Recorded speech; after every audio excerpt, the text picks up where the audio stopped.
Xavier Delalande, merci de nous accorder un moment. Vous êtes à l'origine d'une méthode que vous appelez l'équitation par le rythme. Qu'est-ce qui vous a amené à mettre en place cette méthode ? Bien, à l'époque, j'ai monté d'abord à haut niveau. J'ai eu cette chance-là avec des chevaux de valeur.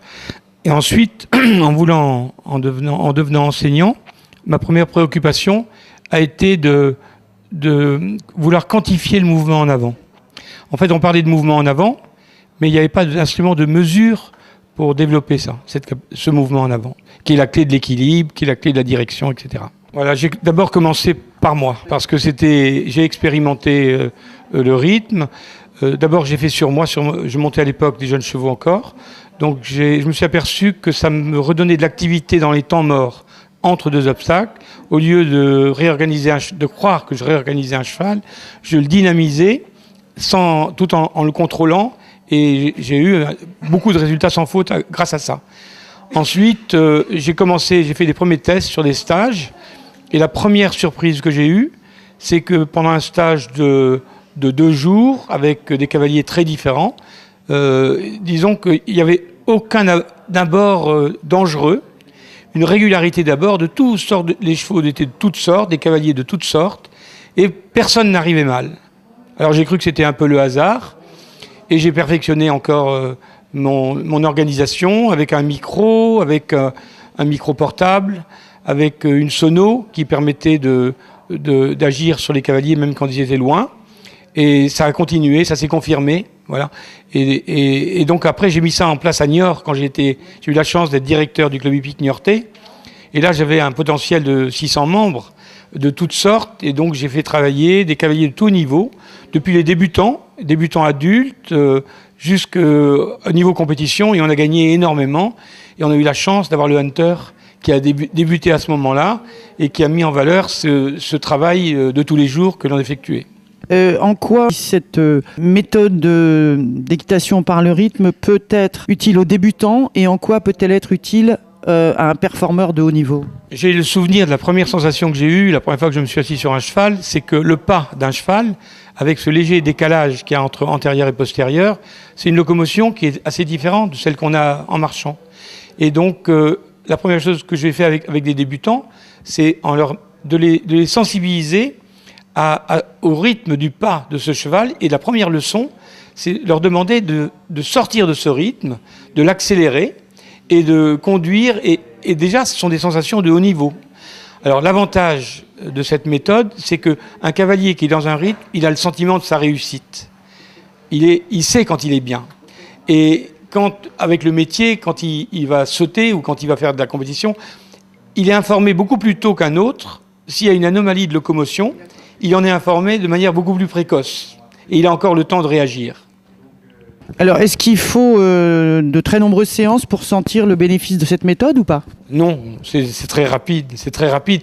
Alors, on parle de la méthode dans sa globalité, mais si on prend les détails, c'est un apprentissage aussi de la manière dont on doit se servir de ses aides, de ses jambes en particulier, où beaucoup d'élèves manquant de confiance utilisent beaucoup trop de force dans l'usage des jambes, et la notion de contact qui est souvent prenante. Or, quand on a un cheval qui est sollicité, qui avance bien aux actions de jambes, c'est lui qui va chercher le contact. Et donc le cavalier a un contact qui contrôle, qui reçoit, et non pas qui va chercher. Alors il y a un aspect aussi ludique, j'imagine, qui rentre en ligne de compte. Voilà, alors, le plaisir qu'on a en tant qu'enseignant, c'est que vous avez certaines personnes qui s'abîment un peu dans leurs pensées, et qui se sclérosent au lieu de garder de l'activité. Et on joue sur les musiques. Alors, par exemple, la Macarena, ça réveillerait un mort. On leur met une Macarena, et à ce moment-là, ça les fait tous rire, et ça les dynamise. Et de même, des gens un petit peu trop tendus, je leur mets quelque chose de plus doux, genre musique Hilton, jazzy, un petit peu, ou par exemple aussi Django Reinhardt et Stéphane Grappelli. Ce sont des musiques de trot qui sont merveilleuses. Alors c'est toujours amusant de travailler en musique, c'est dynamisant et on a du plaisir. C'est pour ça qu'il faut choisir des musiques qu'on aime.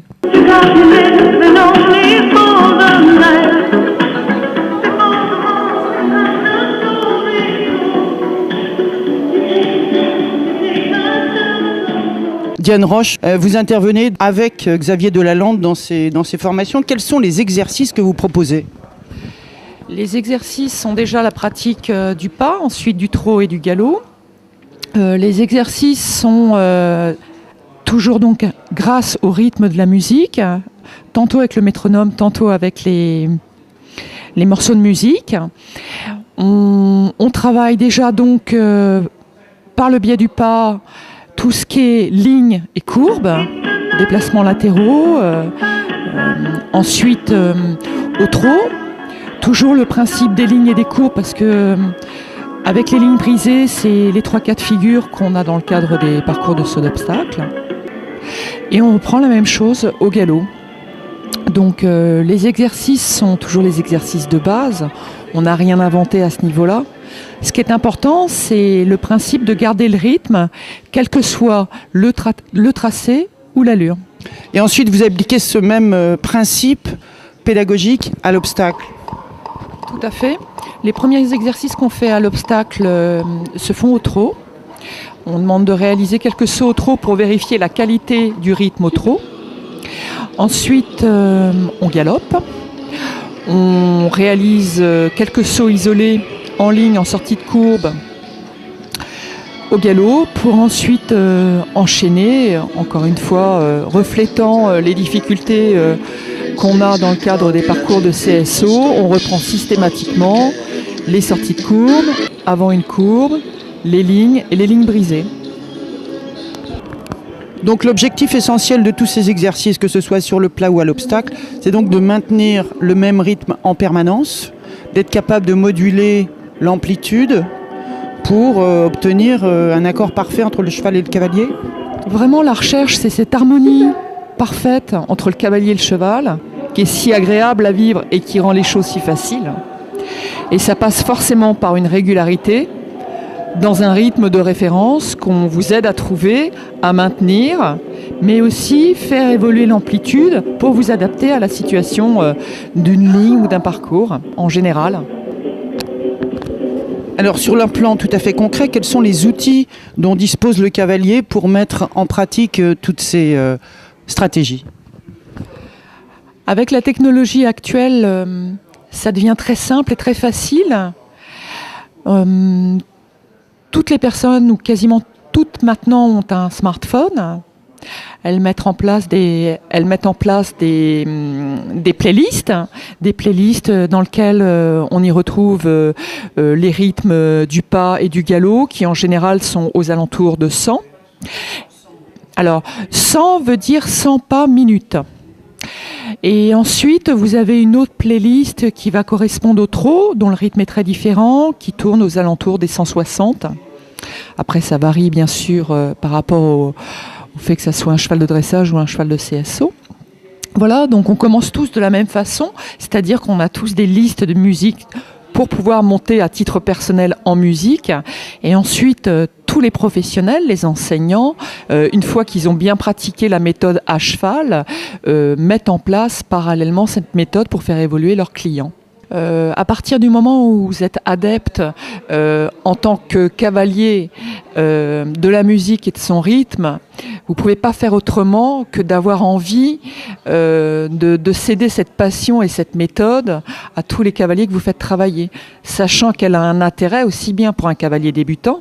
Vous pouvez apprendre le trot enlevé sur le rythme d'une musique, c'est quand même beaucoup plus confortable et agréable pour un cavalier d'apprendre sur la musique qu'un cavalier de compétition de haut niveau qui ne cesse de répéter que plus le cheval est devant vous et devant vous régulièrement, plus les abords sont faciles. Alors sur la liste des outils que peuvent utiliser les personnes par rapport à cette méthode, vous avez des applications smartphone que vous pouvez mettre en place gratuitement qui vous permet de mesurer le rythme de votre cheval.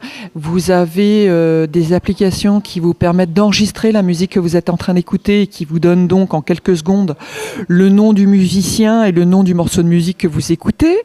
Donc vous n'avez plus besoin de prendre un stylo, un crayon, vous n'avez plus besoin Ensuite, vous avez des applications sur votre ordinateur qui une fois que vous inscrivez le titre de la musique sur votre écran d'ordinateur, vous avez des applications qui vous calculent automatiquement le rythme de la musique écoutée. Donc, vous avez des applications qui changent les formats de musique selon le type de support que vous choisissez.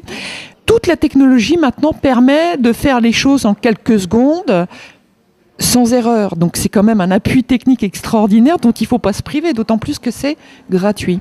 Donc c'est une facilité d'exécution qui est vraiment... il ne faut pas l'ignorer. Est-ce que parmi les avantages que procure cette méthode par le rythme ou par la musique, il y a le fait que le cavalier peut éventuellement aussi se détendre en se focalisant sur la musique? C'est systématique. La difficulté de chaque cavalier, c'est tout ce qu'il y a dans leur esprit. Et quand vous mettez de la musique en route, vous vous rendez compte que naturellement, aussi bien le cavalier que le cheval se fixent sur la musique et donc beaucoup moins sur tous les parasites qui peuvent facilement envahir leur esprit.